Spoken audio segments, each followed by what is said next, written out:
বাংলায় স্বাগত। খবর দিনভর নিয়ে আপনাদের সঙ্গে রয়েছি আমি প্রিয়াঙ্কা। মঞ্চে মিমি চক্রবর্তীকে হেনস্থার অভিযোগ, মিমিকে মঞ্চ থেকে নেমে যেতে বলা হয় বলে অভিযোগ। বনগাঁয় অনুষ্ঠানে অভিনেত্রীকে হেনস্থার অভিযোগ, সে ছবি দেখাচ্ছি আপনাদের।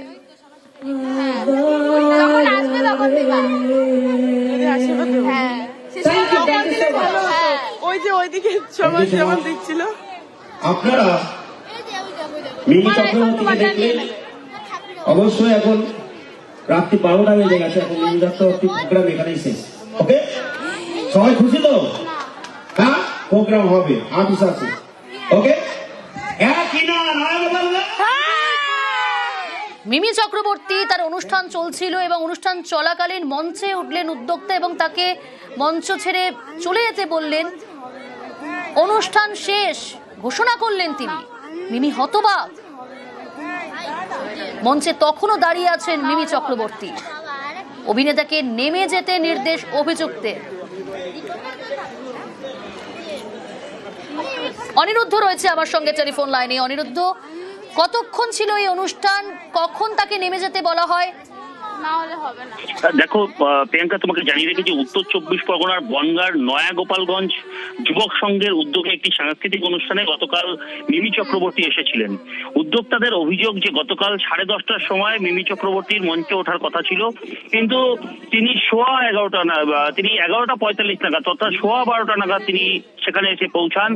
12:15 নাগাদ পৌঁছানোর পরে তিনি মঞ্চে ওঠেন এবং উদ্যোক্তাদের যেটা অভিযোগ যে গতকাল তাদের 12টা পর্যন্ত প্রোগ্রাম করবার অনুমতি দিয়েছিল প্রশাসন। মিমি চক্রবর্তী দেরিতে আসার কারণেই কয়েকটি গান করবার পরেই হঠাৎ করেই মঞ্চে ওঠেন উদ্যোক্তা শ্রী তনয় শাস্ত্রী, যিনি ওই ক্লাবেরই উপদেষ্টা কমিটির কর্ণধার বলে নিজেকে দাবি করেছেন এবং তিনি অভিযোগ করেছেন যে মিমি চক্রবর্তী সময় মতো না আসার কারণেই, অনেক দেরি হওয়ার কারণেই, এই 12টার পরে যেহেতু প্রশাসনের অনুমতি ছিল না সেই কারণে অনুষ্ঠান বন্ধ করবার ঘোষণা করেছেন তিনি।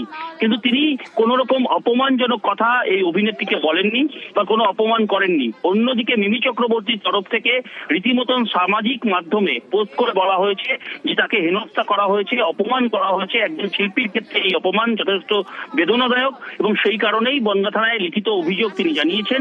সেই অভিযোগের ভিত্তিতে ইতিমধ্যেই কিন্তু এলাকার মানুষও মিমি চক্রবর্তীর বিরুদ্ধে উল্টে বলছেন যে তিনি বনগাঁর মানুষকে দুর্নাম করবার জন্য চেষ্টা করছেন, মিথ্যা অভিযোগ করছেন, কারণ তার সঠিক সময়ে আসেননি তিনি, পরবর্তীতে এসেছেন এবং যে সমস্ত দর্শকরা ছিল তাদের সঙ্গেও খারাপ ব্যবহার করেছেন বলে দাবি করেছেন। কারণ তারা হাত মেলাতে গেলে কারোর সঙ্গে হাত মেলাননি, ছবি তুলতে গেলে তার নিরাপত্তা কর্মীরা তাদেরকে বাধা দিয়েছেন, এমনকি উদ্যোক্তাদের তরফ থেকে তাকে সম্মান জানানোর জন্য যে ব্যবস্থা করা হয়েছিল সেই সম্মান জানাতে দেওয়া হয়নি, নিরাপত্তা কর্মীরা তাদেরকে বাধা দিয়েছেন তেমনই অভিযোগ করেছেন। এবং গতকালকে কোন রকম যার বিরুদ্ধে অভিযোগ, যে উদ্যোক্তা যিনি ঘোষণা করলেন মঞ্চে দাঁড়িয়ে যখন মঞ্চে উপস্থিত মিমি চক্রবর্তী, সেই অভিযুক্ত, যার বিরুদ্ধে অভিযোগ, সেই অভিযুক্তর কি বক্তব্য শোনাই আপনাদের? মিমি চক্রবর্তীর টাইম ছিল হচ্ছে 10:30, উনি ঢুকেছে হচ্ছে 12:15। 12:02 আমি স্টেজে উঠি, সবাইকে হাত জোর করে বলেছি আপনারা মিমি চক্রবর্তীকে দেখেছেন, কিন্তু মিমি চক্রবর্তীর অনুষ্ঠান এখানেই শেষ করা হচ্ছে।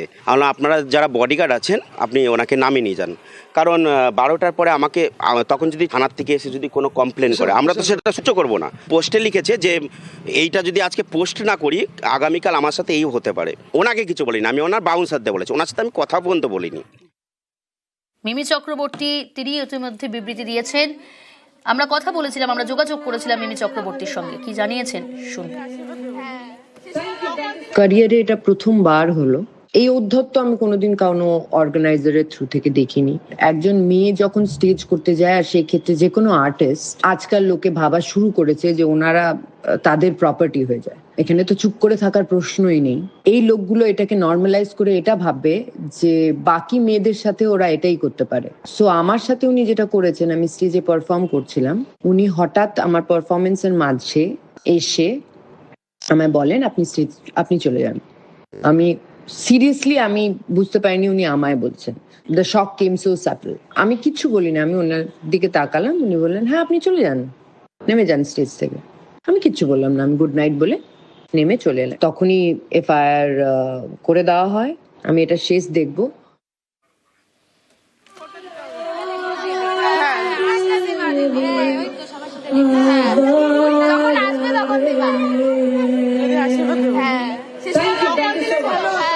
যে ওইদিকে সবাই যেমন দেখছিল। আপনারা মিমি চক্রবর্তীকে দেখলে অবশ্যই এখন রাত্রি 12টা বেজে গেছে, এখন মিমি চক্রবর্তীর প্রোগ্রাম এখানেই শেষ। ওকে, সবাই খুশি তো? হ্যাঁ, প্রোগ্রাম হবে, আর্টিস্ট আছে। ওকে, একই না নয় বললে। Thank you so much Mimi.